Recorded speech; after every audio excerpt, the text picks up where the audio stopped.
Back to my channel Spoonful Delight. তো আজকে একটা স্টার্টার আইটেম নিয়ে চলে এলাম তোমাদের কাছে। বানাবো ক্রিস্পি চিলি বেবিকর্ন।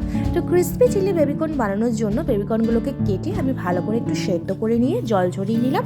তারপর একটা প্লেটের মধ্যে নিয়ে নিয়েছি কর্নফ্লাওয়ার, দিয়ে দিলাম 2 চামচের মতো চালের গুঁড়ো, দিয়ে দিলাম একটুখানি নুন আর চিলি ফ্লেক্স, দিয়ে ভালো করে মিক্সড করে নিলাম।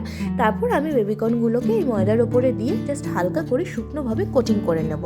তারপর কড়াইতে সাদা তেল গরম করে এক একটা করে বেবিকর্ন ছেড়ে দেবো আর ভালো করে লালচে করে ডিপ ফ্রাই করে ভেজে নেব। তো দেখো ভালো করে আমি ভেজে নিয়েছি, একদম ক্রিস্পি পাবে।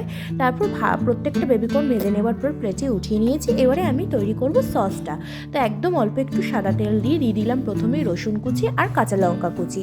রসুন আর লঙ্কাটা একটু ভেজে নিয়েছি। এবারে দিয়ে দিলাম আমি ক্যাপসিকাম, লাল হলুদ সবুজ ক্যাপসিকামগুলোকে দিয়ে হালকা একটু নাড়াচাড়া করে দিয়ে দিলাম বড় চামচের 1 চামচের মতো সয়া সস, আর দিয়ে দিলাম টমেটো কেচাপ, দিয়ে দেবো একটু চিলি সসও, দিয়ে ভালো করে একটুখানি মিক্সড করে নেবো সমস্ত সসগুলোকে। দিয়ে দিলাম 1 চামচের মতো চিনি, একটুখানি নুন স্বাদ মতো, আর দিয়ে দিলাম আমি অল্প একটুখানি টেস্টিং পাউডার দিয়ে ভালো করে সমস্তটাকে মিক্সড করে নিয়ে আগে একটুখানি দিয়ে দিয়েছিলাম ব্ল্যাক পেপারও। তারপর একটুখানি কর্নফ্লাওয়ার 1 চামচের মতো কর্নফ্লাওয়ার জলে গুলে ওর মধ্যে দিয়ে দিয়েছি। এবারে দিয়ে দিলাম বেবিকর্নগুলোকে, দিয়ে ভালো করে মিক্সড করে নিলাম। তারপরে নামানোর আগে একটুখানি দিয়ে দিলাম পেঁয়াজ পাতা।